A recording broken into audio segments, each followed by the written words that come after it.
Vamos lá, capítulo 3 de Filipenses. Eu peço que você abra sua Bíblia, seu celular, seu tablet, o que te for mais conveniente, na tradução que for mais conveniente. Jailson, já está entre nós, Jailson? Deus te abençoe. Bom dia. Dia. Jailson, depois você coloca no chat aqui da aula o seu celular, porque eu não achei. Ah, eu não coloquei ainda, eu vou colocar. Pode ficar Tá bom, por tranquilo. favor. Por... Que me faltou e eu não consegui te colocar no grupo. Ah, legal, tá bom. Tá?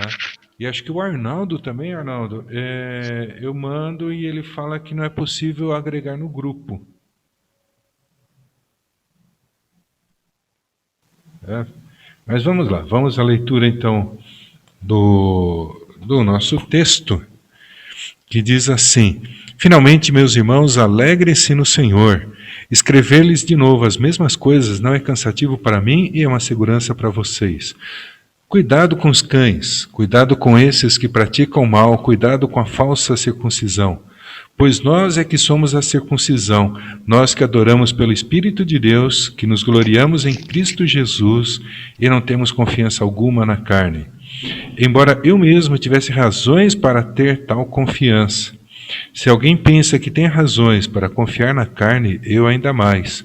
Circuncidado no 8º dia de vida, pertencente ao povo de Israel, a tribo de Benjamim, verdadeiro hebreu, quanto à lei, fariseu.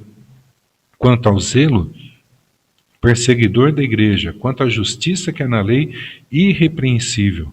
Mas o que para mim era lucro, passei a considerar perda por causa de Cristo. Mais do que isso, considero tudo como perda, comparado com a suprema grandeza do conhecimento de Cristo Jesus, meu Senhor, por cuja causa perdi todas as coisas. Eu as considero como esterco, para poder ganhar a Cristo e ser encontrado nele, não tendo a minha própria justiça que procede da lei, mas a que vem mediante a fé em Cristo, a justiça que procede de Deus e se baseia na fé. Quero conhecer a Cristo, ao poder da sua ressurreição e a participação em seus sofrimentos, tornando-me como ele em sua morte, para que de alguma forma alcançar a ressurreição dentre os mortos. Não que eu já tenha obtido tudo isso, ou tenha sido aperfeiçoado, mas prossigo para alcançá-lo, pois para isso também fui alcançado por Cristo Jesus. Irmãos, não penso que eu mesmo já tenha alcançado, mas uma coisa eu faço, esquecendo-me das coisas que ficaram para trás e avançando para as que estão adiante, prossigo para o alvo, a fim de ganhar o prêmio do chamado celestial de Deus em Cristo Jesus. Todos nós que alcançamos a maturidade devemos ver as coisas dessa forma, e se em algum aspecto vocês pensam de modo diferente, isso também Deus lhe esclarecerá. Então somente vivamos de acordo com o que já alcançamos. Irmãos, sigam unidos o meu exemplo e observem os que vivem de acordo com o padrão que lhes apresentamos. Pois, como já disse repetidas vezes, e agora repito com lágrimas, há muitos que vivem como inimigos da cruz de Cristo. Quanto a esses, o seu destino é a perdição. O seu Deus é o estômago, e têm orgulho do que é vergonhoso. Eles só pensam nas coisas terrenas. A nossa cidadania, porém, está nos céus, de onde esperamos ansiosamente um Salvador, o Senhor Jesus Cristo. Pelo poder que o capacita a colocar todas as coisas debaixo do seu domínio, ele transformará nossos corpos humilhados para serem semelhantes a seu corpo glorioso. Amém? Amém. Deixa eu ver. Tem aqui, pastor Rubens, já está aqui entre nós, pastor?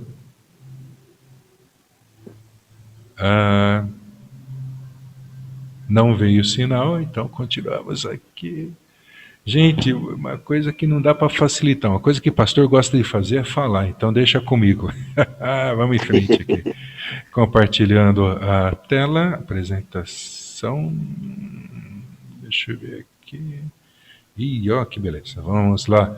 Então, a alegria de ser conquistado por Cristo, né? Paulo, ele começa esse capítulo, então, falando de se alegrar no Senhor. E é interessante que ele coloca algumas questões que aparentemente não tem nada a ver com alegria, né? Quando a gente fala de alegria, às vezes fala de pensamento positivo, fala de colocar as coisas em oração, e Paulo ele vai para uma outra linha. Quando ele começa a falar de circuncisão, ele começa a falar das razões da religiosidade dele. Então ele coloca assim, que a gente vai ver aqui, marcas de um cristão autêntico, né? E é o tema da carta que ele fala, alegrai-vos no Senhor. Esse é o tema da carta. Aliás, que uma preocupação do nosso pastor Grava para os dias de hoje, que a gente está vivendo um tempo muito bicudo, né? Tempos aí terrivelmente bicudos, misericórdia. E quando a gente vê, opa, achei aqui meu pointer, né?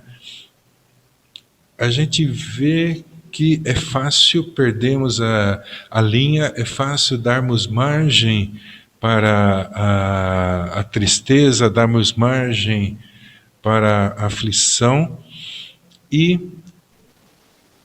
a gente vê Paulo dizendo assim, alegrai-vos no Senhor, né?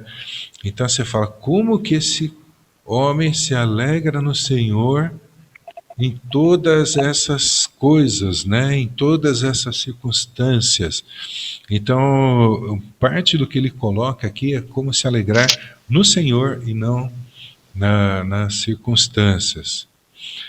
Paulo, ele tinha uma série de vantagens que, a bem da verdade, ele vai considerar como falência. Tá? Por que falência? Quando a gente decreta falência, você fala assim, eu não consigo pagar a minha dívida, eu não consigo atender o que os meus credores colocam, né? E Paulo, ele tinha coisas que qualquer um poderia colocar como saldo positivo, tá? Quais saldos positivos são esses? Primeiro, ele tinha uma vantagem eclesiástica, ele foi circuncidado ao 8º dia. A pessoa que é judeu, ela pode ser circuncidada ao 8º dia. Significa o quê? Que os pais são judeus, levaram ele na sinagoga, atenderam certinho a lei de Moisés e fizeram o rito como tinha que fazer. Se a pessoa entra para o judaísmo mais tarde, ele pode ser circuncidado depois, né? Aliás, que uma vez chegaram para mim e falaram assim, você não quer trabalhar com muçulmano? Eu falei, é interessante, né? Eu falei, só que muçulmano circuncida, né? Você está sabendo? Eu falei, não sabia, tem que circuncidar? Tem. Eu falei, então não tem chamado para muçulmano não, deixa quieto. Né? É melhor não mexer nessas coisas, né? Sei lá. Enfim, mas Paulo, ele seguiu então o preceito religioso, os pais dele seguiram, então você vê que é alguém que já vem de uma tradição. Ele tinha uma vantagem que ele não era um judeu convertido, ele era da linhagem de Israel e da tribo de Benjamim. Recentemente eu vi um vídeo no YouTube de uma mocinha brasileira, Aline em Israel, se não me engano, você pode encontrar no YouTube, e ela contando algumas coisas da cultura hebraica, tal, muito interessante. E ela fala que hoje não sabemos, eles não sabem de que tribo quem é quem. E eu, movido pela curiosidade, eu trabalho com um senhor do meu lado lá, né, agora estamos todos em home office, mas eu trabalho com um senhor que é judeu, declaradamente judeu, frequentante, etc, etc. Né? Falei, Nilton, e você é de que tribo, né? Eu não sei, a gente não sabe mais. Falei, puxa vida, é verdade o que a menina falou, então é isso mesmo, uau. Né? Eles não sabem, só os de linhagem sacerdotal, os levitas, que sabem que são levitas. Né? O resto misturou tudo, não tem ideia, mas Paulo aqui, ele fala, eu sou da tribo de Benjamim, e hebreu de hebreus, né? Então se a gente pegar o que Paulo falou aqui, do 1, do 2, do 3, gente, era quase como se fosse um pedigree de animal, né? Aqui, o, o animalzinho, ele tem a linhagem dele, não sei de quantas gerações, né? Paulo, ele tem um pedigree hebraico, né? Fortíssimo. E se não bastasse isso, ele ainda era, quanto à lei, fariseu.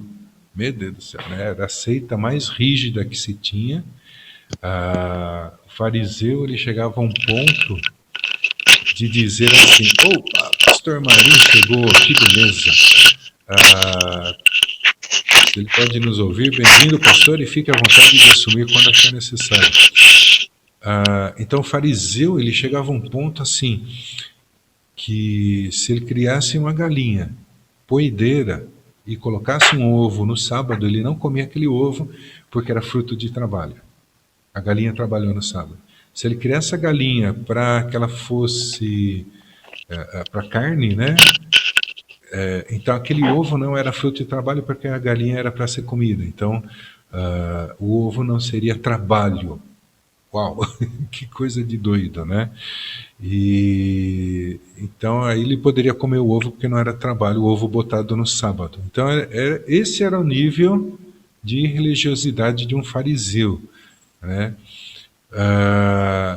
Se fosse nos dias de hoje, talvez ele fosse muçulmano, talvez ele fosse um xiita, tá? Que é o mais rígido deles, né? Então Paulo, ele poderia dizer que teria tranquilo a salvação, né? Mas ele mesmo afirmou que tudo isso que poderiam dizer que é lucro, ele colocou como perda. Qual é o equivalente que a gente tem nas nossas igrejas hoje desse pedigree religioso de Paulo? Quem que poderia me apontar aqui? Abre o microfone e dá um palpite. Pastor Rubens, se estiver nos escutando aqui, pode dar continuidade, pastor. Eu só troco os slides. Não. Pode repetir a pergunta, por favor, pastor? Tá, vamos lá. Paulo, ele colocou todas as suas qualificações religiosas, né? E acabou falando que, puxa vida, isso aí, afinal de contas, diante de Cristo não vale nada, né? Mas hoje a gente coloca qualificações religiosas. Qual seria o equivalente hoje?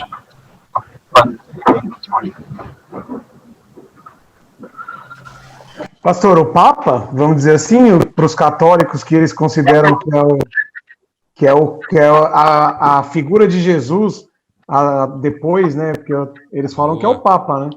Isso. Eu penso também que, igual o Papa, a gente também, todos os nossos cursos, certificados, que a gente consegue aí na igreja, né? É verdade. Sabe, a gente, queira ou não queira, volta e meia a gente faz. A gente se atualiza aí, né? E aí acaba... de um indivíduo dizendo que ele era um apóstolo de nível porque ele foi batizado, foi rebatizado nas águas do Rio Jordão e ungido com o óleo dos Montes das Oliveiras. Dentro da Igreja Batista a gente tem costume de ungir o pastor, né? Mas ungido seja, no meu caso, se foi com azeite de galo, tá muito bom. Óleo Maria, coisa assim, né? Eu sei que não foi soja, mas tudo bem, né? Menos mal. Tá, dentro da nossa escala eclesiástica, né? A gente vê algumas pessoas, então, se chamando de pastor, e quais outros cargos que têm aparecido nas igrejas, não na nossa igreja, mas nas igrejas. Apóstolo, né? Bispo. Apóstolo, bispo, exatamente. Qual que é o cargo mais baixo?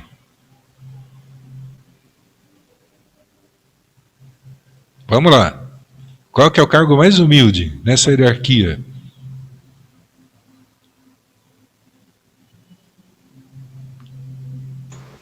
Seria o diácono? Não, tem um mais humilde ainda. Nas igrejas neopentecostais, né? Não estou falando da nossa. Seria o presbítero? Não, presbítero ainda está bem, está mais baixo ainda. Aqueles irmãozinhos. Obreiro? Obreiro? Obreiro? Ombreiro já. Gente, isso mesmo, o ombreiro, né? O pessoal até fala ombreiro. Deixa eu ver. O Wilson está tentando entrar a segunda vez aqui. Vamos lá. O obreiro, né? Porque a função do obreiro é o quê? Ficar na porta e segurar endemoniado. Né? Isso quando ele não cai. Deixa pra lá. Depois a pessoa melhora um pouco na posição, ele começa a ser um colaborador, começa a ser um diácono, né? Aí ele passa a ser um seminarista, um pastor, o pastor cresce na coisa, ele pode virar um bispo, quem sabe um apóstolo, né? E teve um que já falou que era patriarca, porque ele era tão apóstolo que já estava acima dos apóstolos, né? E teve um amigo meu que falou, então eu vou reivindicar a unção de Matusalém, porque Matusalém pediu dízimo do patriarca Abraão. Então eu vou lá, reivindicando a unção de Matusalém, vou pedir o dízimo desse cara, né? Pois é. Gente, essa hierarquia é a nossa cabeça. E traz muita frustração. Jesus ele não falou nada disso, ele falou assim, aquele que quiser liderar, que sirva. Se alguém quer ser grande no reino do céu, seja como uma criança. O nosso organograma eclesiástico verdadeiro, ele é de ponta cabeça.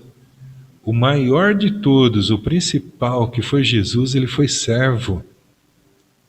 E a gente viu no capítulo passado, se humilhou à morte de cruz. Então a gente fica aí acumulando estresse por conta de posições eclesiásticas. E Paulo aqui dá uma dica, então, nesse sentido. Gente, esquece isso, é ter um relacionamento com Deus. É muito mais valoroso do que você faz ou deixa de fazer. Lógico, o teu galardão está ligado, né?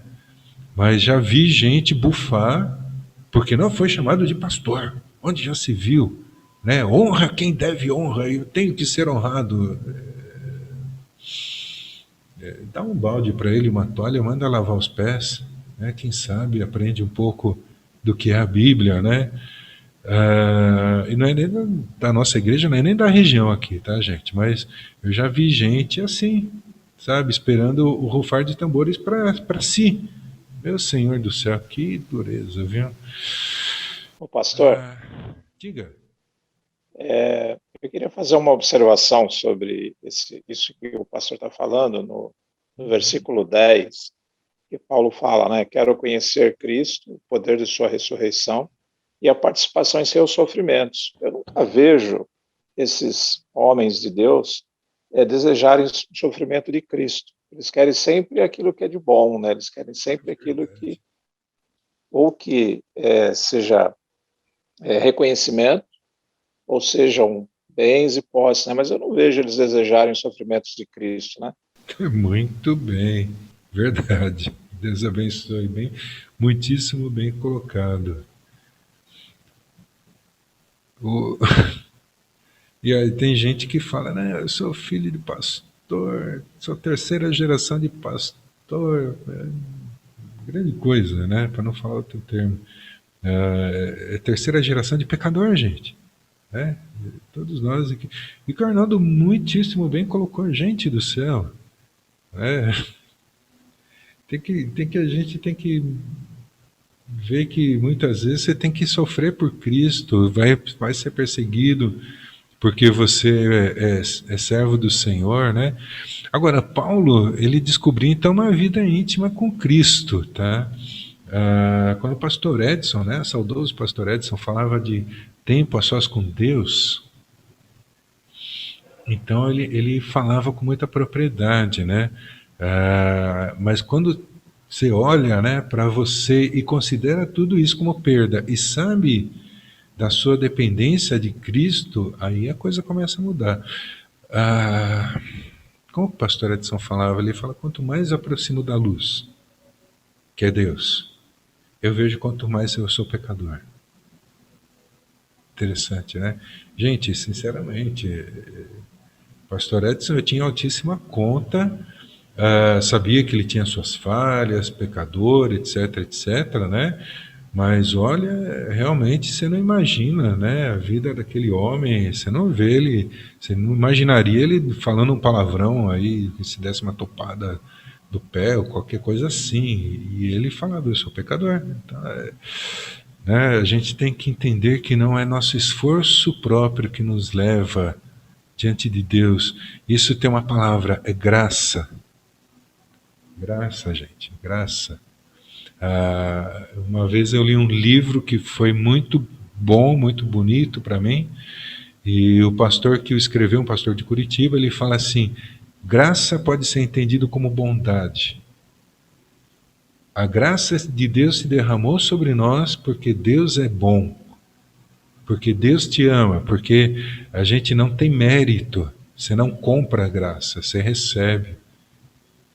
Aí que é gostoso, você olha assim para si e fala, não mereço, mas eu recebo. Né? E aqui, olha, que Paulo fala, versículo 12, quem pode ler para mim?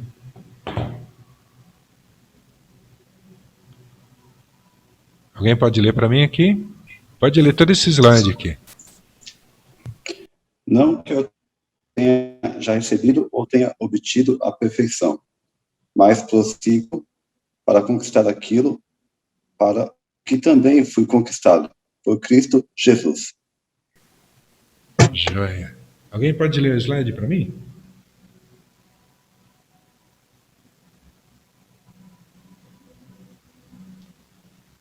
Oi?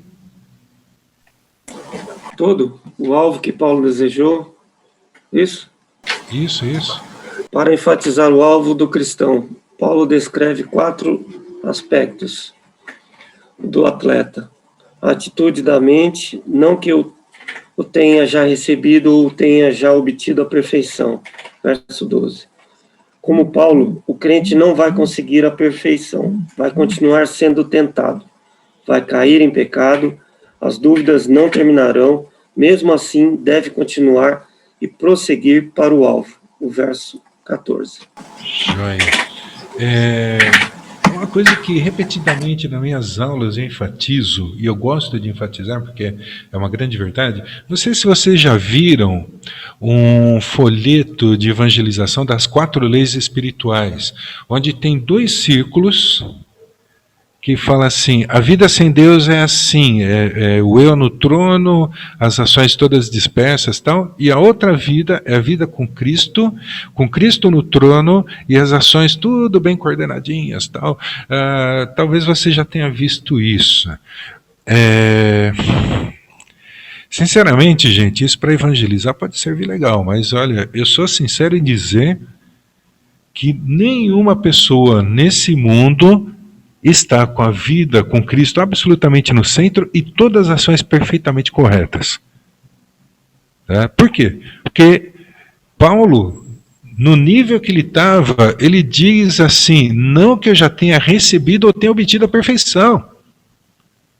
Ou seja, ele tinha espinho na carne, ele tinha seus arroubos de impaciência, ele tinha tristeza, ele tinha cansaço, blá, blá, blá, blá, blá, né? E a gente também. Numa escala de 0 a 10, você nunca vai ser o 10. A questão é, como crente, você quer chegar no alvo? E aí eu faço uma pergunta e peço para quem quiser responder, liga o microfone e fala, que alvo que é esse?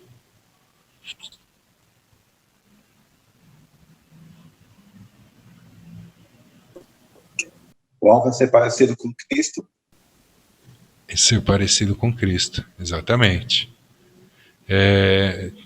Eu sou do tempo, gente, eu gosto muito dessa frase, porque eu sou do tempo, né? Eu sou do tempo do disco de vinil, do telefone discado, né? De disquinho, não de tecla, né? Smartphone, então nem pensar. Eu sou do tempo do carrinho de rolemã, uau, né? Da bicicleta calor dobrável. Né? Pois é.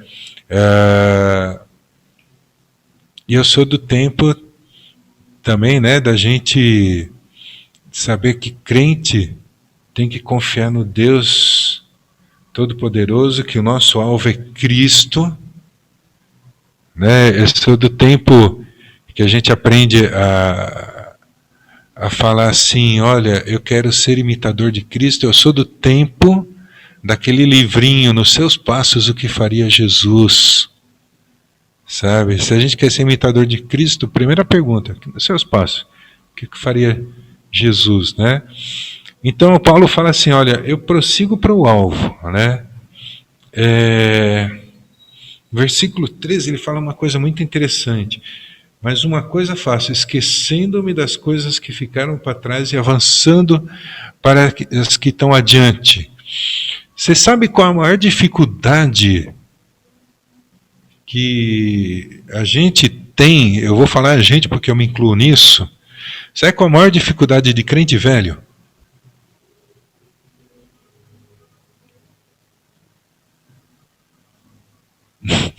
Não estou falando velho de idade, estou falando velho de crente. Eu me batizei em 79, então estamos falando de 42 anos atrás. Então eu tenho uma certa jornada aí de vida cristã, né?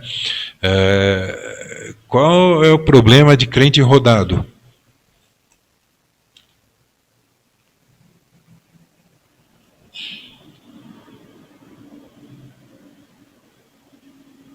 Nossa, que silêncio, meu povo. Qual é o problema? Vai falar um só, pastor. Oi? Achar que sabe tudo? Opa, alguém falou, mas eu perdi, passou um ônibus aqui bem nessa hora. Pode repetir? Achar que sabe tudo? Boa, achar que sabe tudo. Esse é um problema sério. Uma vez eu ouvi de uma pessoa assim, eu não vou na escola dominical porque eu não tenho nada mais para aprender da Bíblia. Uau, rapaz do céu, deixa eu sair de perto que esse cara vai ser arrebatado daqui a pouco, vai passar carruagens de fogo, meu Deus do céu. Isso aí é uma coisa complicada. Outra coisa de crente velho, qual o problema? Fica só com as coisas do passado, não aceita atualização. Pois é. Vocês já ouviram um ditado que diz que cachorro mordido de cobra tem medo de linguiça? Eu sou do tempo dos ditados também, tá, gente? Às vezes a gente leva tanta cacetada que a gente começa a perder a doçura. A gente começa a perder o amor, começa a perder a inocência, né? Quando Cristo, em Apocalipse, repreende a igreja, fala, eu tenho contra ti que deixaste o primeiro amor. Tá? E um dos frutos do Espírito Santo, numa das traduções, eu gosto muito de ler em italiano, né? Eu estou estudando italiano, por isso que eu gosto de ler em italiano, me ajuda a praticar. Um dos frutos do Espírito é dolcezza, doçura. E crente velho às vezes começa a ficar amargo. Esse é um problema sério. Por quê? Porque um pisou na bola, aí você começa a desconfiar do outro que pode pisar na bola também, aí tu cai fora, aí você não dá um voto de confiança para o outro, porque sabe como que é, né?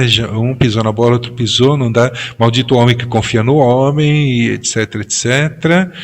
E Paulo fala assim, olha, você quer ser feliz? Esquece as coisas que ficaram para trás. Né? Falando de ditados, águas passadas não movem moinhos. Né? O que passou, passou. E às vezes a gente fica com a vida aferrada no passado e deixa de abençoar e ser abençoado. O desenvolvimento do perdão, ele tem que ser contínuo, tem que ser constante. Tem que ser um exercício de colocar diante de Deus. Muitas vezes requer a intervenção do Espírito Santo, quando você chega a um ponto de falar, Senhor, eu não consigo perdoar, eu não consigo deixar para trás. Tá? E eu digo isso de vivência própria, já fiz isso várias vezes diante de Deus. E tem coisas que a gente vai deixando. A minha esposa, ela é uma das líderes do Celebrando a Recuperação, um trabalho que tem na Igreja Batista da Água Branca, Tânia, né? E em breve traremos aqui para a nossa igreja, se Deus quiser. O pastor Abner já está coordenando isso aí. O Celebrando trabalha muito em cima disso, de traumas, de coisas do passado que a gente vai juntando e às vezes nem lembra direito. Gente, para ter uma ideia do poder negativo dessas coisas, a minha mãe, ela tinha uma aflição, uma agonia de cabelo. Ela tinha uma aflição de cabelo, ela detestava cabelo, né?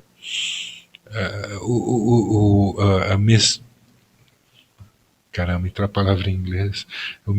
A medida de sujeira dela de uma casa se tinha cabelos pelo chão, né? E foi criado nisso, gente, foi criado nisso. E até hoje eu vejo cabelo no chão, é coisa, né? Arrepia. O chão pode estar com pó, mas cabelo, e agora tem 2 cachorros em casa para ajudar, pelo de cachorro, são coisas que me tiram do sério, coisas que vieram pela madrugada. Eu tô com 55 anos, isso aí aconteceu quase 50 anos atrás. E ainda está na minha mente, gravado. O CR, Celebrando a Recuperação, trabalha muitas vezes em cima disso. Tá? De coisas que a gente tem lá do passado que vão nos atrapalhando o relacionamento. Feridas, mágoas, cicatrizes, que estão até hoje, né, atrapalhando as nossas relações. Às vezes a gente é grosseiro com a esposa, ou com o filho, ou com algum irmão, por conta de coisas que aconteceram no passado, e às vezes a pessoa não tem nada a ver com isso. Então aqui, um segundo desafio, né, para sermos então mais felizes, aumentarmos nosso nível de contentamento e de felicidade. Primeiro, não confia no teu poder religioso, entenda que você depende da graça. Segundo, esquece as coisas que ficaram para trás. E se está difícil esquecer, pede para Deus, ora, deixa o Espírito Santo trabalhar na sua vida. Gente, a gente é servo de Deus para que Deus opere, não para que a gente seja bonzinho com esforço próprio, né? Os budistas, espíritas, católicos e outros mais tentam fazer isso e nenhum deles alcança, porque certas coisas se alcançam somente pelo Espírito Santo e pela graça. Vamos em frente aqui, né? Quais coisas que ficaram para trás você precisa esquecer? Às vezes vale a pena escrever, tá? Às vezes vale a pena você deitar a cabeça no travesseiro e ser sincero com Deus e fazer algum inventário assim. Ficou coisa pendente, né? Do seu pastor, do irmão da igreja, do seu pai, da sua mãe. Meu pai e minha mãe já morreram. Os meus também. Né? Coisa que fica na cabeça, gente. Tem que ser consertado, não adianta. Tá? E a gente traz essas coisas para o presente. Aí Paulo desafia, então, a igreja de Filipos. Vamos dar sequência aqui. Alguém lê para mim aqui, por favor. Alguém lê esse slide.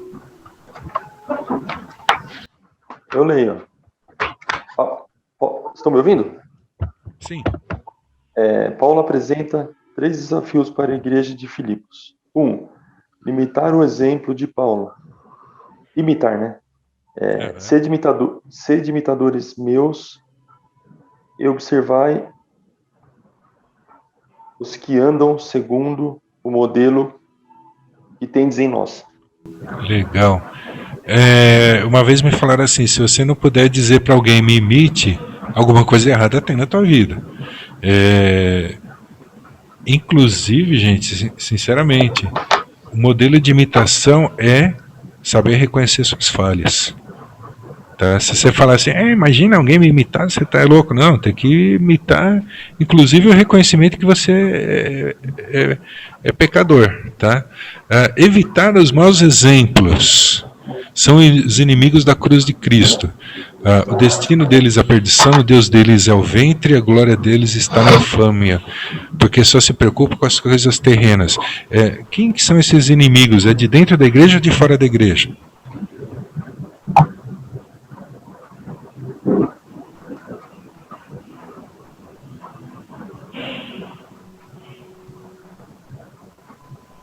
pergunta, né? Esses inimigos da cruz de Cristo, é de dentro da igreja ou de fora? Pastor, posso reformular a resposta? E tá dando uma resposta mais abrangente, né?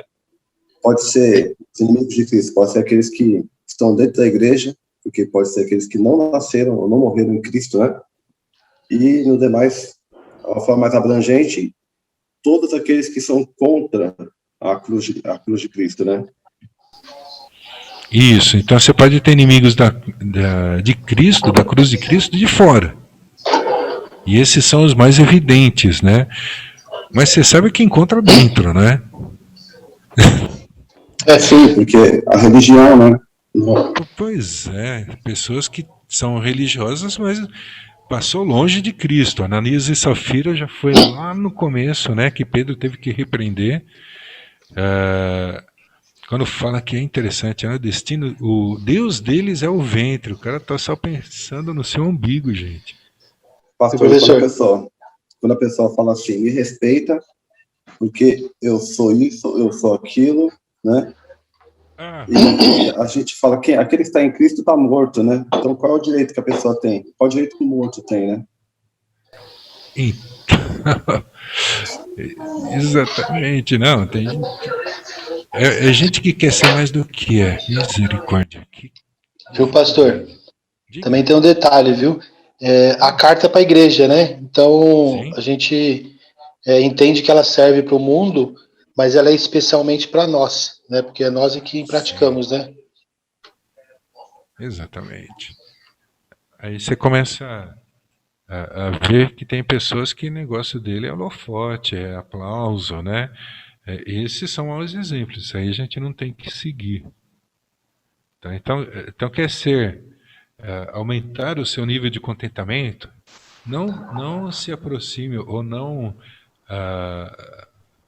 como posso assim, não desenvolva comunhão com aqueles que são maus exemplos. Você vê que a pessoa não está com espírito de servo, tá só querendo que bata bumbo para ele, tal, cai fora. Deixa a pessoa sozinha, deixa falar sozinha. Aguardar a pátria celestial é a transformação do corpo, né? Lembrar que a nossa pátria está nos céus. Lembrar que sempre que os que sofrem dores, limitações e capacidades terão seu corpo transformado igual ao corpo glorioso de Cristo. No final do mês de janeiro, um colega meu me manda mensagem falando assim: André, estou com Covid. Uau! Né? A grande questão é que 3 dias antes eu tinha ficado o dia inteiro com ele sem máscara. A gente estava em serviço externo, almoçamos juntos, etc. Comuniquei a empresa me colocou 15 dias em casa, de afastamento, né, de quarentena. No fim não tive nada, deu negativo até hoje. Só que naquele começo eu comecei a examinar minha vida e pensando assim, tá, ok, se eu peguei, e se eu for entubado? E se eu morrer? E aí? Né? Estou preparado para me encontrar com Cristo? Uau, né? Esse conceito é muito legal, né? Que a gente tem, aguardar a pátria celestial. A gente tinha um cântico que dizia: oh, glória e aleluia, Maranata, vem Jesus, né? Vem Jesus, vem, tá te chamando. Como que é? Fala de novo que não estou entendendo. Né? Pois é. Viva teu dia como sendo o último. No sentido que nesse último você vai se encontrar com Deus e dar conta da tua vida. Pois é, quer ser mais feliz? Não deixa a conta pendente com Deus. Não fique com pendências. Se eu tivesse abraçado a minha esposa. Se eu tivesse dito para o meu filho que o amava. Se eu tivesse abraçado meu pastor, falado que o perdoava. Se eu tivesse. Não. Você está aguardando a pátria celestial? Meu amigo, se prepara. Se prepara, não para de deixar pendência. Para de deixar pendência, abraça a tua esposa, beija teu filho, abraça... tempos de pandemia, né? Não abraça teu pastor. não sabe se está contaminado, manda um WhatsApp para ele, pastor, estou orando por você, né? Teu líder de ministério, Rodrigão, estou orando por você. Tá? Não perde tempo, não. A nossa pátria é celestial, mas a gente vai chegar lá, mas a gente parece que vive pensando só que vamos ser eternos nesse mundo. Não é nesse mundo. Uma hora acaba, gente. Eu já virei o ápice do meu gráfico de vida. Ninguém vive 110 anos, ou quase ninguém vive. Então, mais da metade da minha vida já foi e eu sou motoqueiro. Isso significa que qualquer hora eu vou. Pois é, né? Falando de modo bem prático. Não, qualquer hora eu vou mesmo. E eu tenho que estar preparado para encontrar com meu Deus e olhar nos olhos lá do anjo no portal e falar: é graça, meu filho. Se não fosse pela graça, eu não estaria aqui. Mas não deixei nada pendente lá, graças a Deus. Então, quer ser mais feliz? Não esquece que essa vida termina, tem algo te esperando lá, e se vão lembrar de você, é de ter sido um homem de Deus, tá? Cidadão dos céus que aguarda a pátria celestial, e quando Cristo voltar, esse sofrimento todo desse corpo vai passar. Liberdade em Cristo, meus irmãos, significa aproveitar as oportunidades para servir e se tornar a melhor pessoa possível. Tá? Deus nos fez livres. Quando fez livres, fez livres para não fazermos besteira também. Né? Dizem, eu gosto muito de ditados, tá, gente? Dizem que a sabedoria humana é limitada, a burrice não. Tá? A capacidade da gente fazer besteira é ilimitada. Mas a capacidade da gente fazer coisas sábias tem limite, por incrível que pareça, né? Então, a gente tem a liberdade em Cristo, liberdade de consertar a vida, liberdade de deixar as coisas para trás, liberdade de olhar e falar assim: eu só estou aqui porque Cristo me salvou. Eu ouvi a pregação de um pastor, não da nossa igreja, de uma outra, falando dos improváveis de Deus. E ele falou: a minha vida é um improvável, e a grande maioria, quase todos ou todos, servos de Deus são improváveis. E ele falou uma frase que me marcou, e ele falou: um improvável de Deus, ele vive uma frase que eu vou dizer uma frase, e quem sabe que é um improvável de Deus, essa frase faz todo sentido.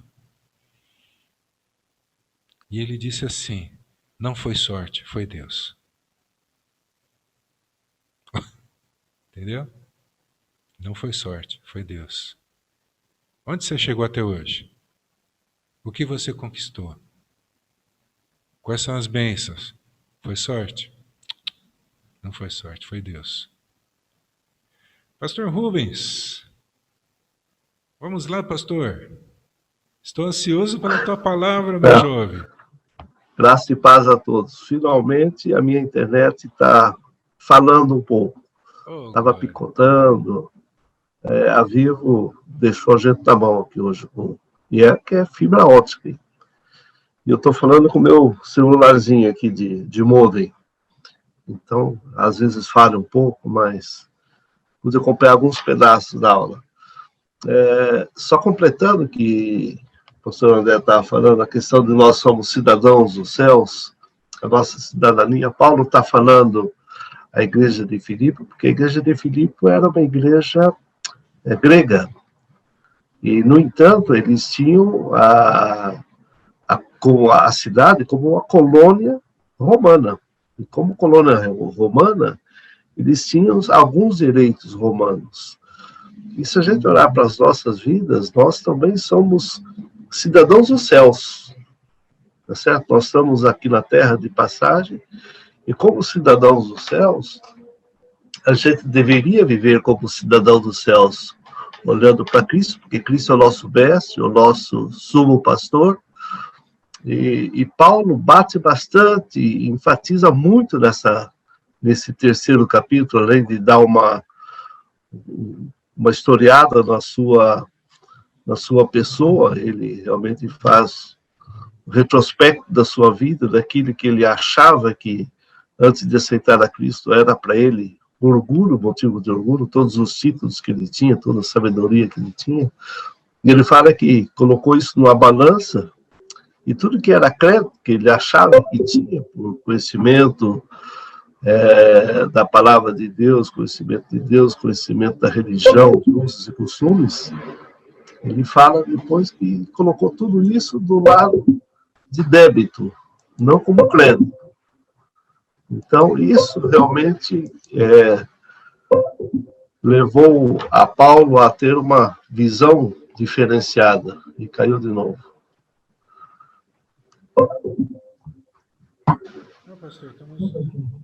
Pode continuar, pastor. Nós estamos... Tá bem. Tá ouvindo bem? Ok. Sim. Então, quando Paulo fala que ele coloca numa balança e tudo aquilo que ele achava que era crédito na vida dele, aquela lista que ele faz aí dos versículos 7 até o 11, ele fala que isso ele colocou do lado de débito agora. Então, isso nada vale em relação a, depois que ele conheceu a Cristo, jogou tudo fora. Ele falou, todos aqueles títulos que eu tinha de realmente ser um fiel escudeiro da palavra de Deus e da religiosidade judaica, ele falou, isso não vale nada para mim, isso serve para nada. Então ele dá o exemplo da sua vida, e por isso que quando ele fala com propriedade para os filipenses, para os irmãos de Filipos, olharem para a vida dele e imitarem, ou seja, gente, todos os títulos que nós temos, tudo que a gente acha que a gente acha que tem, a gente acha que pode, esquece, isso nada vale se você colocar na balança em relação a Jesus Cristo na sua vida. Ou seja, Jesus Cristo realmente é o espelho da nossa vida, e nós temos que viver por ele e para ele. E é muito interessante, na igreja ele fala de outras coisas também, uma coisa que eu notei no texto, é que ele fala de atividades. Ele fala do atleta, e lembra-se que Filipos era uma cidade grega, perto de Atenas. E quando ele fala dos Jogos Olímpicos, e todo atleta corria com uma meta. Qual era a meta do atleta? Alcançar a coroa. Tá certo? Eles não tinham medalha de ouro na época. Ganhavam uma coroa de louro, muito bonita. O cidadão era aclamado perante os juízes todos. Imagina, numa arena grega com 7.000 pessoas ou 12.000 pessoas olhando você. Você tinha direito a 1 ano de comer de graça pelo Estado grego. Olha que bom, 1 ano. Você com comida gratuita. Esse era o prêmio do vencedor. Mas uma coisa que é muito interessante ele falando da aplicação do atleta na nossa vida. E Jesus também fala isso para os seus discípulos. Aquele que toma o arado e olha para trás, não é digno de ser meu discípulo. E Paulo fala nisso, do corredor que está correndo. E se ele olhar para trás, ele perde tempo. Isso a gente viu aqui, inclusive, em corridas aqui de final de ano em São Paulo. No corredor, chegando a poucos metros da fita final, ele olha para trás para ver quem é que estava perto dele. Claro, o cara passou ele com firmeza. Então, a nossa vida cristã, gente, a gente não tem que ficar olhando o que passou. Nós temos que, o nosso alvo final, quem é? Jesus Cristo. Então, o alvo, Paulo fala que, apesar de ter corrido e vivido toda essa vida, que ele está com 60 e poucos anos, e olhando firme para Jesus Cristo, ele segue com essa visão fantástica. E isso dá-nos um exemplo também de que no nosso dia a dia, na nossa vida diária, se a gente desviar e ficar fazendo coisas que não levam a nossa vida em direção a Cristo, estamos perdendo tempo. Estamos fazendo coisas, a gente às vezes é muito ativista em fazer diversas atividades. Eu lembro que de um pregador americano, Dwight Moody, foi um dos maiores evangelistas americanos do século XIX. Ele viveu de 1830, 1860 ou 1870. Não, 1899. Ele morreu no final do século. E era um cara ultra ativista. Ele cuidava em Chicago, antes do grande incêndio, de diversas escolas bíblicas, cuidava da Associação Cristã de Moços, lá na cidade, que é o IMCM, Youth. Bom, essa sigla que vocês conhecem, Associação Cristã de Moços. E também de diversas pregações em diversos lugares, ou seja, ele é um cara que vivia 24 horas em atividade.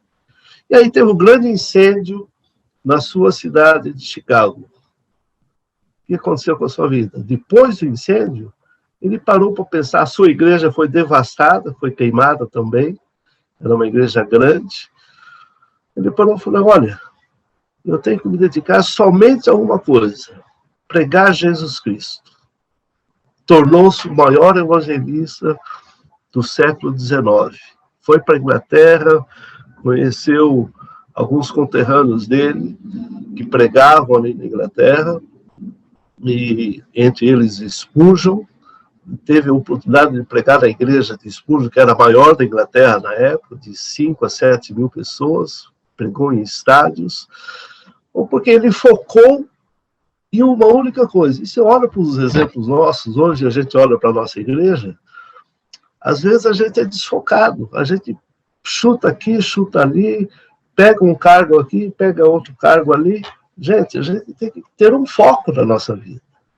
E o atleta que não tiver um foco, e a gente vê para o time de futebol também, que se não tiver foco em fazer um gol e ganhar a partida, não vence a batalha final. Então, Paulo dá uns exemplos fantásticos para a igreja de Filipos. Ele fala, olha para mim, olha como eu sigo a carreira em direção ao foco principal da minha vida, que é atingir Jesus Cristo e um dia estar com ele nos céus. Então, gente, foquem as suas vidas numa corrida em direção a Jesus Cristo. Faça o melhor daquilo que você pode fazer, sem ser ativista, pegar 1000 atividades, mas se tiver uma coisa só, varrer a igreja, faça com a melhor dedicação possível, com amor. Mas é isso que Paulo ensina aos irmãos da igreja de Filipe, além de bater pesado nos falsos mestres. Isso é um problema que nós temos hoje, em nossos dias, tudo parecido com o que estava acontecendo na igreja de Filipos. Se a gente vê os falsos mestres hoje, vende até água batizada, vende flores, é tudo uma questão de comercialização da palavra de Deus. E nós temos grandes líderes hoje falando sobre isso, é vergonha para nós, mas eu imagino Paulo nos nossos dias hoje, como ele ia bater pesado nesses líderes que vende a sua influência, vende qualquer coisa para ter o dinheiro na sua conta pessoal e se tornar alguns milionários. E Paulo fala, já na época, na igreja de Filipe, alguns judeus pregando religiosidade, que tinha que se circuncidar, que isso ou aquilo. Paulo fala, gente, esquece isso. Nós vivemos por Jesus Cristo e nós temos que focar nele e olhar para ele e viver uma vida que agrade a ele, porque um dia nós vamos estar com ele. E quando, nos últimos versículos que ele fala aí de cidadão dos céus, ele fala 3 coisas importantes que eu quero citar para vocês, terminando esse texto. Olha que ele fala aqui de ser cidadão dos céus. Aquele que vem é o Salvador, o nosso Senhor Jesus Cristo. Aquele que vem está nos céus, aonde? Assentado à direita do Pai. Aquele que vem é o conteúdo da nossa esperança. Então a gente perdeu um pouco esse foco de esperar a vida de Jesus. A gente está se batendo para todos os cantos. Pense um pouco, pare. Aquilo que o pastor André falou, todo mundo fala, ora vem Senhor Jesus, mas você está pronto para encontrar com o Senhor? E Paulo bate pesado nisso e fala, olha, fiquem felizes em saber que ele vem. E olha que ele não veio ainda, mas continuamos falando que ele vem. E, em terceiro lugar, a glorificação é a nossa certeza absoluta. Paulo fala disso, que o corpo será glorificado na segunda vida de Cristo. Vocês imaginaram isso, o nosso corpo parecendo com o corpo de Jesus? O nosso corpo será semelhante ao corpo de Jesus. A glorificação do nosso corpo se dará como? Pelo poder de quem? Infinito de Deus. Não é o que nós fazemos, é o que Deus fará em nós. Então, esperar a vinda de Cristo traz alegria para Paulo. Tanto é que ele escreve, não sei se para mim eu viver é Cristo ou morrer é lucro. O que é melhor? Porque ele saberia que ia estar com o Senhor. E nós sabemos disso. Se a gente quer que a vida de Cristo seja breve, a gente tem que estar preparados, porque nós vamos encontrar com o Senhor, nosso Mestre, e o que você tem a dizer a Ele daquilo que você fez, daquilo que você viveu. Vida cristã não é vida na igreja. Vida cristã é a vida fora da igreja. Igreja que eu digo, templo. Fora do templo. Igreja somos nós, que somos o corpo de Cristo. Então, gente, não se perca muito em muitos afazeres. Foque a sua vida em servir a Jesus Cristo e fazer o melhor para Ele. O seu testemunho pessoal, você fala, mas eu não sou um evangelista, não sei pregar, não sei... Mas a sua vida representa Jesus Cristo diante da sociedade, no seu trabalho, na sua escola, no seu lazer, no seu dia a dia, no andando na rua. Tudo tem que demonstrar Jesus Cristo na sua vida para que as pessoas vejam alguma diferença. Então, isso é viver Jesus Cristo, isso é ser cristão. É ter uma vida que realmente demonstre Jesus Cristo no seu viver diário, nas suas atitudes, nas suas palavras, no seu olhar. Isso Paulo dá um ensino fantástico para a igreja de Filipos. Abro para perguntas mais aí, que nós temos mais 10 minutos para perguntas sobre esse capítulo. É uma pena que eu não pude participar do início, mas estamos aí para perguntas e respostas. Se não fizerem pergunta, faço eu perguntas. Posso fazer algumas perguntas? Manda aí, pastor. O Anderson, sei que você já fez muita coisa no trabalho do Senhor, mas será que você tem colocado a sua confiança no que você já fez para um dia estar com o Senhor? Pergunto para você. Bom, pastor, eu acho que com certeza, né? Às vezes a gente cai nesse engano, a gente tem que realmente colocar a vida diante de Deus, porque é automático, né?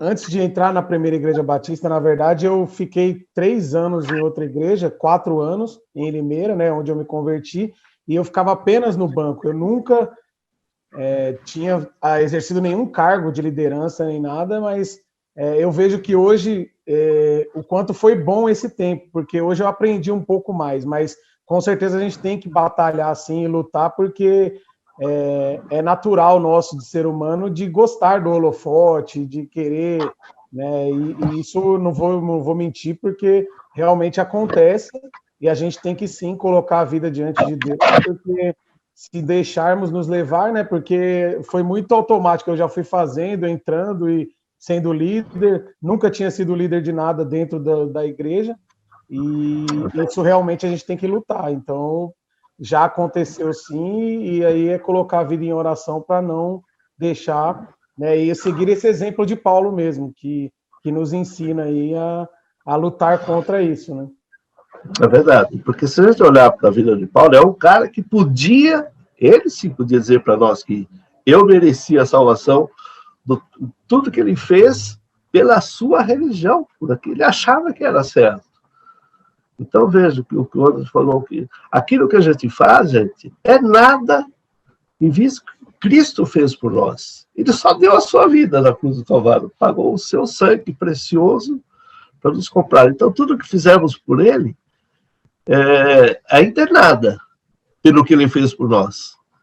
Agora, é horrível, às vezes, o que o Anderson falou, a gente ficar na igreja parada e está cheio de gente assim, que nem se interessa em aprender a palavra. Só vai na igreja para marcar o ponto. Para quem está mostrando?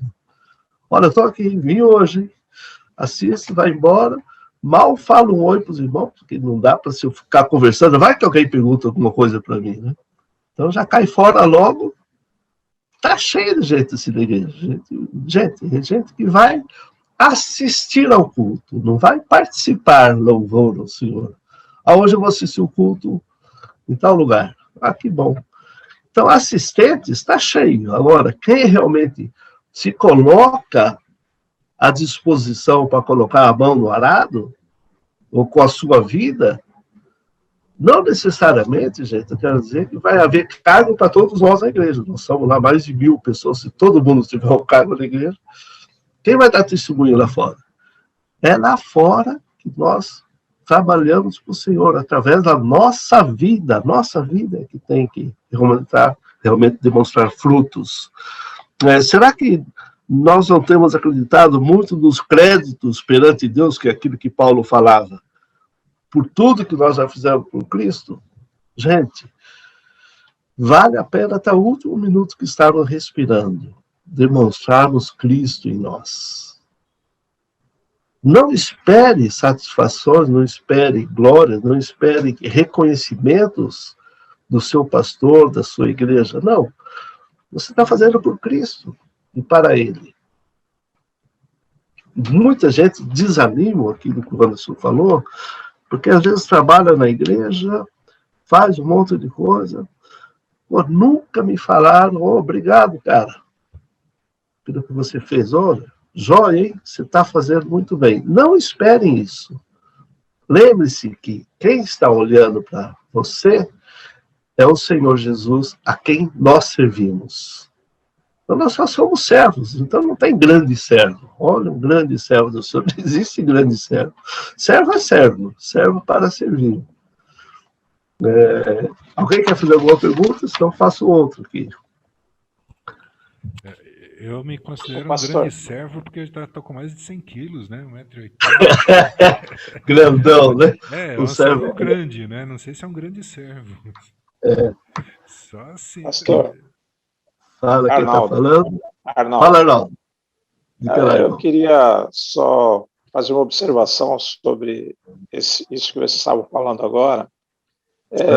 A gente tem essa coisa de ser reconhecido, né? Reconhecimento, é verdade. Reconhecimento. E tem um ministério que quem reconhece é Jesus mesmo, que é uma grande dificuldade entre os cristãos, que é o ministério da oração. Por quê? Porque quem está orando não aparece, né? Não aparece, exatamente, né? E é o ministério talvez o mais importante, né? Porque através da oração, da comunhão com o Senhor, é que Ele vai te dirigir, Ele vai te dizer quais os passos que você tem que dar, né? Então, esse é um ministério que é difícil. O que a gente mais ouve é da dificuldade que as pessoas têm de orar, né? Verdade. Mas veja, o que o Arnaldo falou é uma pura verdade. A gente, não esquece que nós somos humanos, e ainda no pecado, a gente só vai parar dessa vida de pecado quando realmente o Senhor nos chamar, quando Ele vai buscar a sua igreja. Até lá, somos todos falhos. E a gente, o nosso orgulho, gosta de falar, puxa, você está fazendo jóia. Agora, quem ora? Quem são os irmãos do grupo de oração? Nem fica assim, existe um grupo que está orando lá. Mas nós devemos orar também por eles. Falar, Senhor, obrigado por esses irmãos que têm investido o seu tempo em falando com o Senhor e mostrando as nossas necessidades. Mas fica sabendo, Arnaldo, que o Senhor está vendo. Tudo que nós fazemos, gente, de certo ou de errado, o Senhor vê tudo. Não tem nada que a gente possa fazer que Ele não veja ou que Ele não saiba. Lembra que Deus é onipresente, onisciente. E o terceiro? Onipotente. Onipotente. O poder total é dele. Então, Ele sabe tudo. Então, isso é uma grande verdade. Alguém quer fazer outra pergunta? Eu faço mais uma pergunta aí para alguém. Marcão, você que estou vendo aí, olhando para mim. Paulo falou em realmente os privilégios dos aspectos do atleta, você como bom atleta aí. Quais os aspectos do atleta que precisa desenvolver mais? Atitude da mente, o esforço para correr para o alvo, a focalização do alvo ou a visualização do prêmio? O que você acha?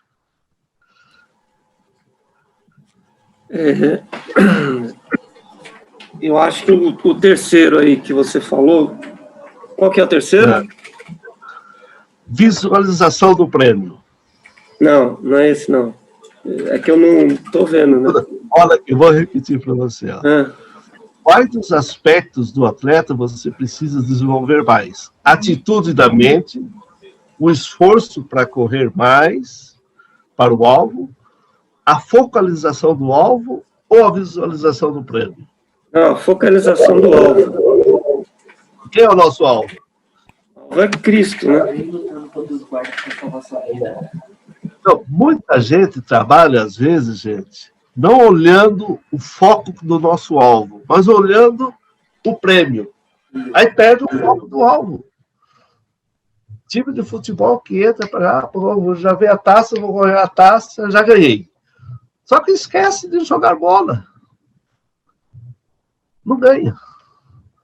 Então, a gente tem que manter o foco no nosso alvo. O nosso alvo é honrar a Jesus Cristo, é fazê-lo conhecido e através do meu testemunho pessoal da minha vida. Então, se perdermos esse foco, a gente sai dando tiro para todos os lados. Mas olha, quero ganhar o prêmio, quero...